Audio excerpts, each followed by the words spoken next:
What's up, you guys? Welcome back to this week's Manga Sutra Manga review, and in this week's video, we're going to be talking about a historical martial arts tragedy called Reiri. Now, the manga starts off with us following a young woman who is doing clothes and watching a bunch of men in her village fight. Now, a bunch of these dudes are using wooden sticks and dueling one another, and it seems to be some type of local gambling match, a sort of King of the Hill type of thing going on. People drop one coin into this cup to participate in the duel, and if they are defeated, they are out. So it really comes down to the last man standing. Now, the last man standing is this big dude called Gonzo, right? And Gonzo's just so happy he's won all of this money from the rest of the villages, right? But it isn't until they remind him he hasn't defeated everybody in the village, right, that he has to still fight one more person. And he kind of walks over to Reiri, shows her the bowl of money and everything. Reiri congratulates him, tells him that he really doesn't have to do this, whatever this is, right? And Gonzo's just like, yeah, I really don't want to do this either. And what happens is, apparently Gonzo has to fight Reiri, right? So the size disparity, everything, like Gonzo's towering over her, he's muscular, she's petite and dainty and everything, but as we know in manga and anime, size doesn't matter. All right, size, height, all of that is very deceptive. Reiri absolutely destroys Gonzo. I mean, we're not talking about like, oh, it's like, one hit, he's just kind of unconscious. No, she literally just dodges all of his attacks. She's slowly breaking him down with strikes to his legs, his back, his neck, his face. Just death by like 1,000 cuts, pretty much, right? And then after she's already knocked him down and is technically declared the winner, she's just hammering down on him with this wooden stick, right? And she is just looking so manic and so angry and so psychotic in that very moment, until the rest of the villagers has to tell her that it's enough, that she's already won. Now, apparently the town's leader, Tanbano, I'm still trying to remember his name. It's a lot, man. It's a lot. I'm just gonna call him Okami, right? Or Kami. But he's the leader of the village. He comes back from apparently some venture of his. Reiri asks to be a part of the war effort, or to be a part of his guard, or to go with him into battle, right? And she just wants to kill. She just wants to kill anybody, anything, at any point. She swears to absolutely annihilate all of his enemies. And she's just over the top fanatical about this. She's like, even if I die, you can use my body as a shield. Use me to death. Use me, Kami-sensei. Use me. Use my body. Okay, she's a little bit too overexcited about this. And Kami is thinking to himself, how did it get to this? How did it get to this? He only took her in. So we see this flashback, right? And we see this huge war that was going on, and how one side lost completely. And if you guys don't know, back in the Edo period, or back in feudal periods of Japan, after wars, it was a tradition, or it was a practice to take the heads of your enemies, or take the heads of your defeated enemies, right? So if you defeated an enemy general, usually that general was beheaded, and their head was taken as a trophy to the victors, or for the victors. So in this flashback, we see a bunch of soldiers are getting hunted down and beheaded, because the soldiers from the winning side want trophies. They want to come back with trophies of the defeated enemy.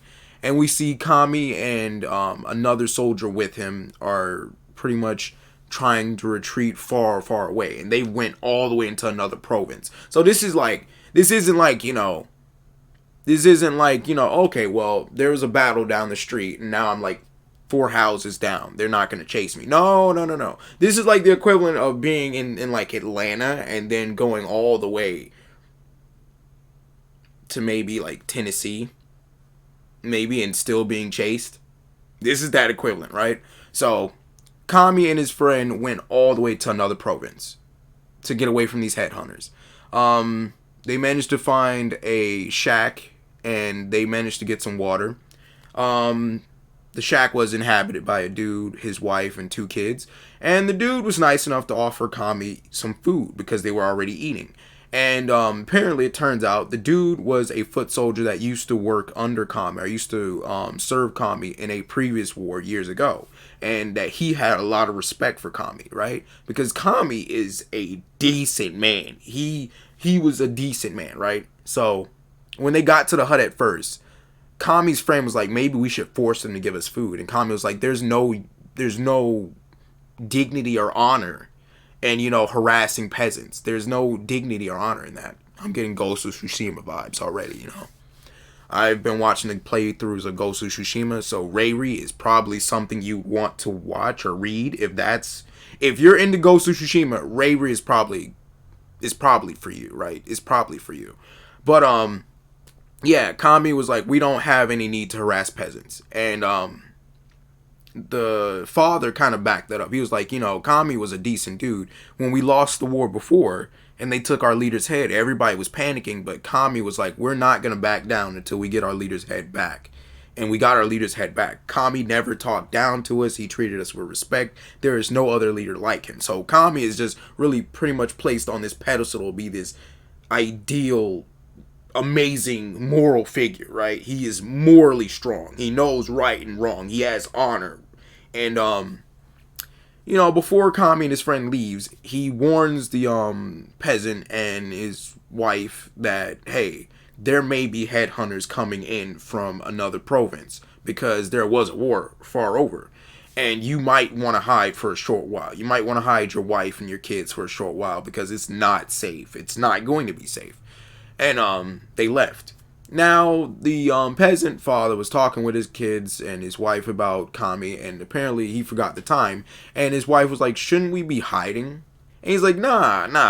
They're too far away. They're not going to go. They're not going to come this far for some heads, right? And the moment he said that, the door to their hut, to their shack opened, and it's 4 warriors from the winning army, right? And they're just like, oh, there's 4 of them. 1 for each of us. And one of them was like, yeah, if we rough them up a bit, they won't be able to tell whether it's a woman or if it's a kid. And we'll just say it was a tough fight. So, that's despicable. That's despicable, right? And so what happens is, Reiri was a little girl. Reiri was the daughter of that peasant and his wife. And she had a little brother. And pretty much Reiri watched her family get killed in front of her.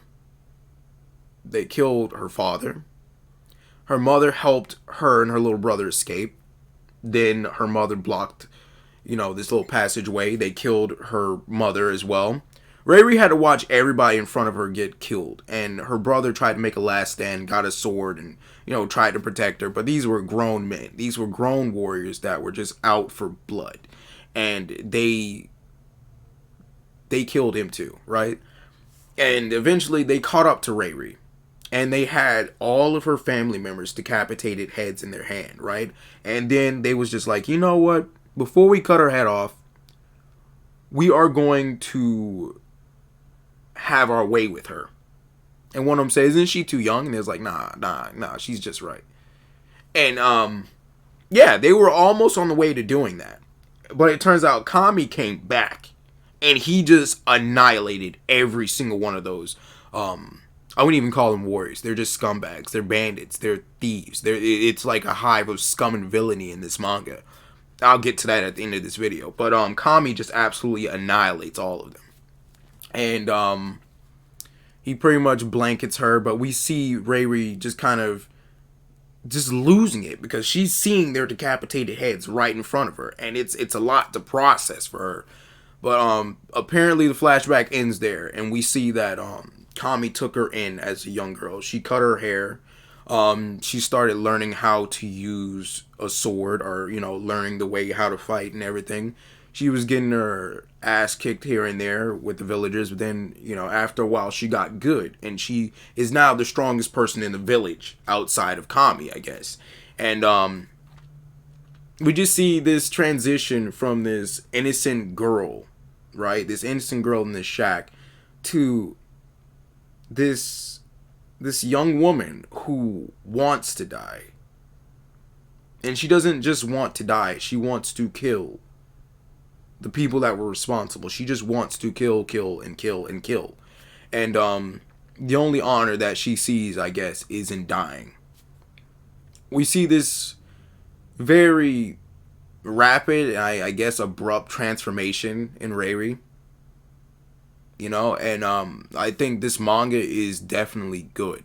I'd say this manga is definitely good. If you like Ghost of Tsushima, if you like samurai culture and tradition and customs, this is probably it for you. I'd say anything, if anything, this is definitely a tragedy manga, but I'm gonna be honest with you. This manga definitely deserves like a horror tag as well. I mean, it definitely deserves a horror tag.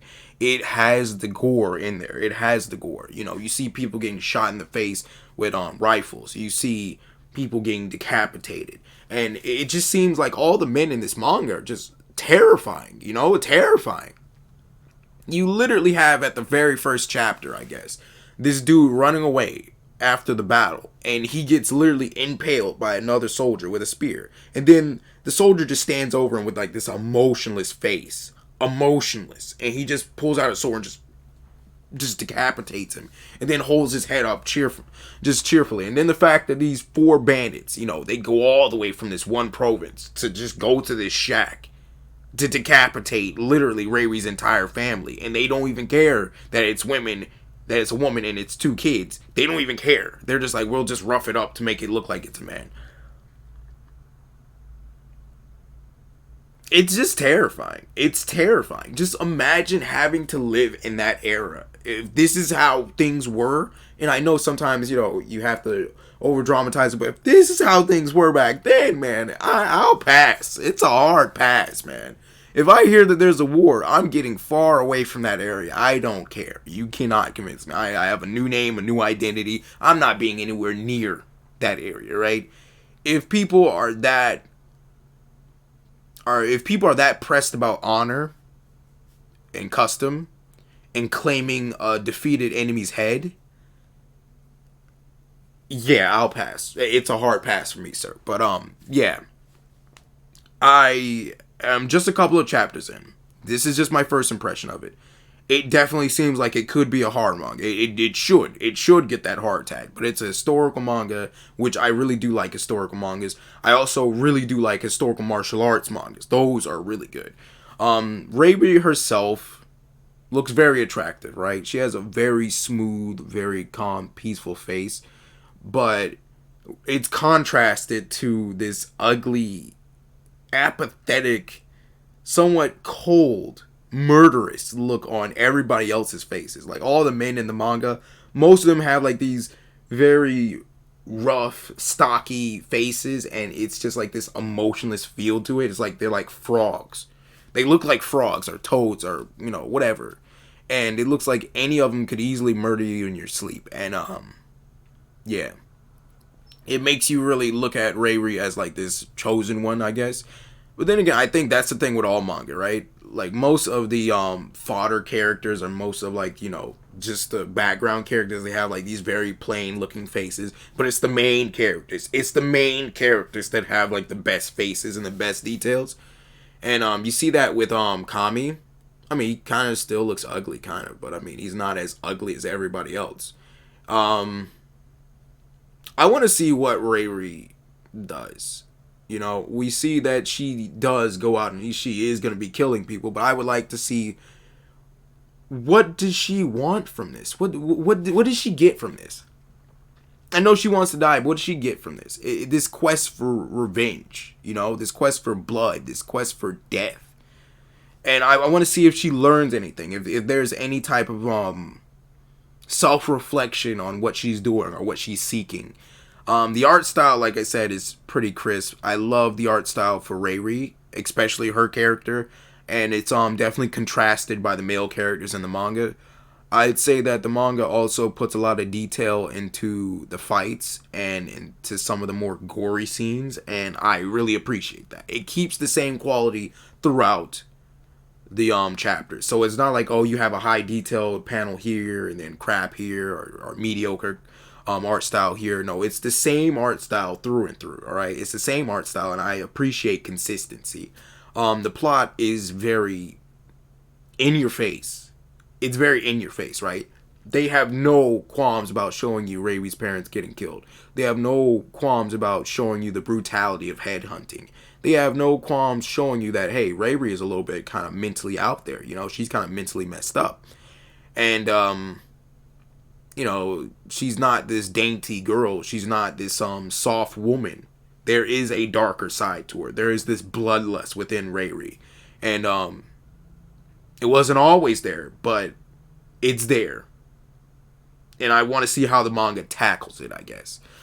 But, yeah, my recommendation, if you like Ghost of Tsushima, alright, if you play Ghost of Tsushima, you watch the playthrough of Ghost of Tsushima, or you like Samurai, and you like, you know, that period, Reiri is for you, alright? It is not some mediocre art style. It is not some mediocre plot. It is a very solid manga that I would recommend that you read. I'm going to continue reading it, but I'll see you guys. I know it's been a while since we did a Manga Sutra Manga review. And if you're subscribed to this channel for the manga reviews, I appreciate you guys sticking for such a long time. I know we've been live streaming Apex and Pokemon, but I appreciate you guys sticking in for such a long time. The manga reviews are coming back, and I'm going to try to make sure that these are consistent, alright? I'll see you guys. Please like, comment, share, subscribe. Help the channel out. Help this series out. Bye.